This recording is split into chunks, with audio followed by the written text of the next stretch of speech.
आशिया खंडातील सर्वात मोठे कृषी महाविद्यालय कोणत्या राज्यामध्ये आहे? आशिया खंडातील सर्वात मोठे कृषी महाविद्यालय हे कोण्या राज्यामध्ये आहे?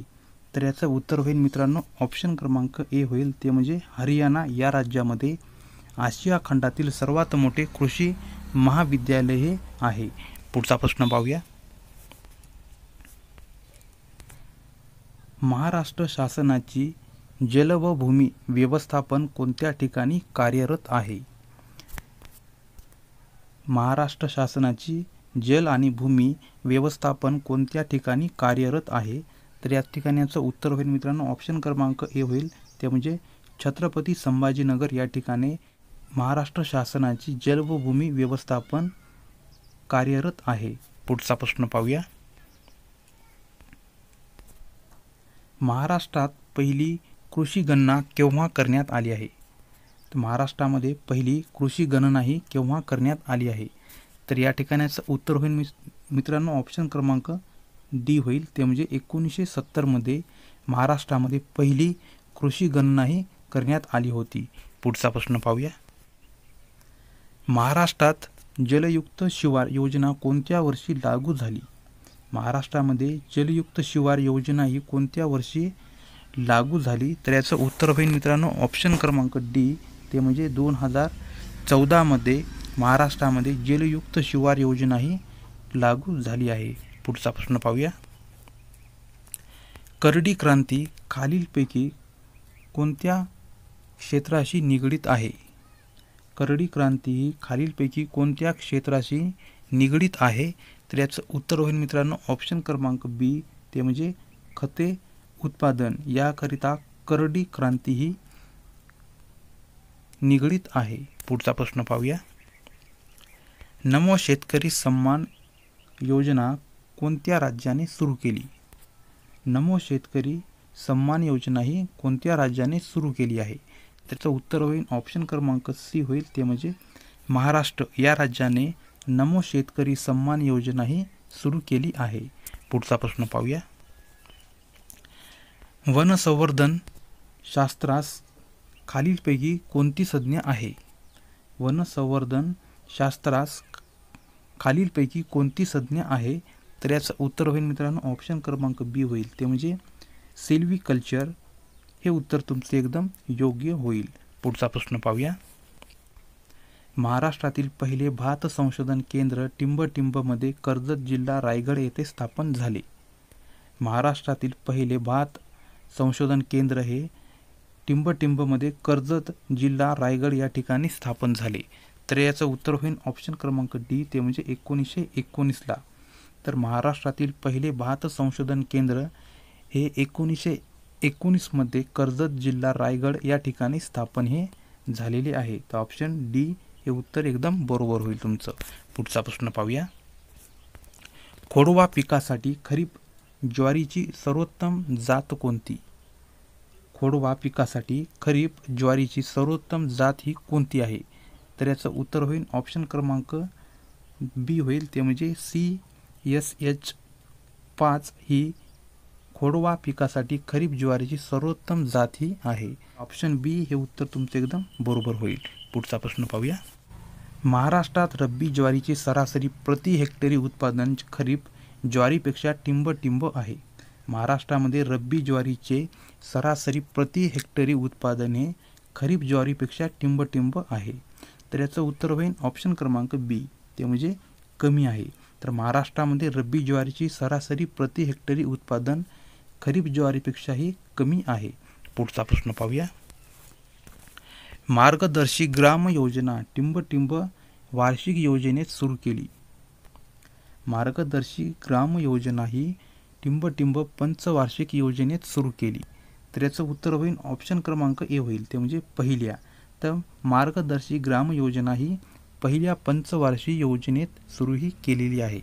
तर ऑप्शन ए हे उत्तर एकदम बरोबर होईल तुमचं. पुढचा प्रश्न पाहूया. खालीलपैकी कोणती वनस्पती जमिनीत जास्त ओलावा धरून ठेवते?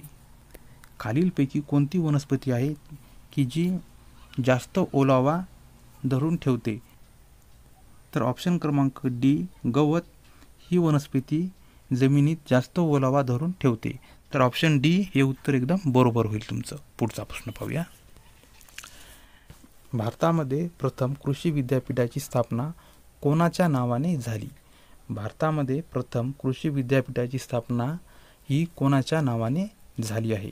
तर याचं उत्तर होईल ऑप्शन क्रमांक बी होईल, ते म्हणजे गोविंद वल्लभ पंत यांच्या नावाने भारतामध्ये प्रथम कृषी विद्यापीठाची स्थापना ही झालेली आहे.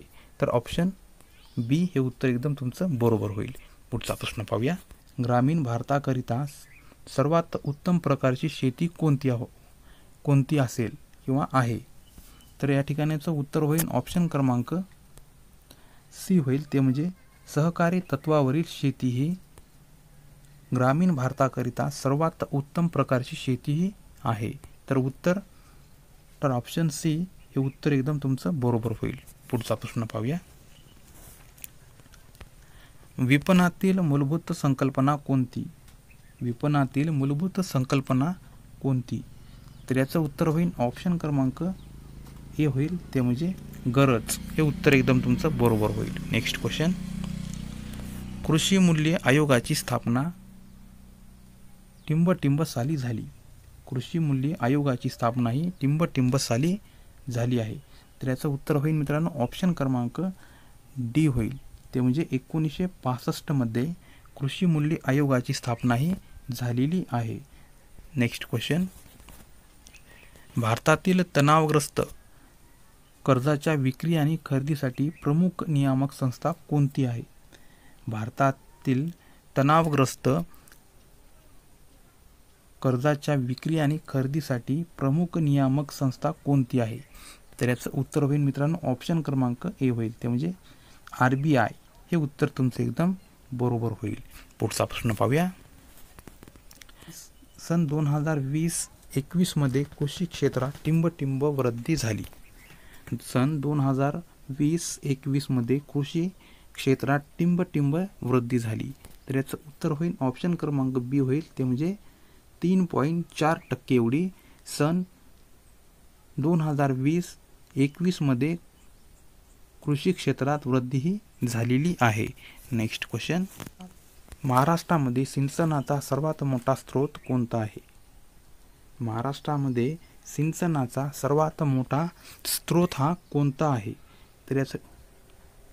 तर या ठिकाणाचं उत्तर होईल मित्रांनो ऑप्शन क्रमांक सी होईल, ते म्हणजे विहीर ही महाराष्ट्रामध्ये सिंचनाचा सर्वात मोठा स्रोत हा आहे. Next question. केंद्रीय कीटकनाशक कायदा कोणत्या दिवशी अस्तित्वात आला आहे? केंद्रीय कीटकनाशक कायदा हा कोणत्या दिवशी अस्तित्वामध्ये आलेला आहे? तर या ठिकाणाचं उत्तर होईल मित्रांनो ऑप्शन क्रमांक डी होईल, ते म्हणजे 2 सप्टेंबर 1968 मध्ये केंद्रीय कीटकनाशक कायदा हा अस्तित्वात आलेला आहे. नेक्स्ट क्वेश्चन पाहूया. खत नियंत्रण आदेश 1985 चा समावेश कोणत्या कायद्याअंतर्गत करण्यात आला आहे? खत नियंत्रण आदेश हा 1985 चा समावेश हा कोणत्या कायद्याअंतर्गत करण्यात आलेला आहे? तर या ठिकाणाचं उत्तर होईल ऑप्शन क्रमांक ए होईल, ते म्हणजे अत्यावश्यक वस्तू कायदा 1955. ते हे उत्तर एकदम तुमचं बरोबर होईल. पुढचा प्रश्न पाहूया. महाराष्ट्रात कृषी दिन कोणत्या दिवशी साजरा केला जातो? महाराष्ट्रामध्ये कृषी दिवस हा कोणत्या दिवशी साजरा करण्यात येतो किंवा केला जातो? तर या ठिकाणाचं उत्तर होईल ऑप्शन क्रमांक सी होईल, ते म्हणजे 1 जुलै या दिवशी महाराष्ट्रामध्ये कृषी दिन हा साजरा केला जातो. तर मित्रांनो, तुम्हाला हा व्हिडिओ आवडल्यास व्हिडिओला नक्की लाईक करायचा आहे आणि चॅनलवर नवीन असाल तर चॅनलला सबस्क्राईब करून घ्यायचं आहे. तर भेटूया पुढच्या व्हिडिओमध्ये. तोपर्यंत नमस्कार.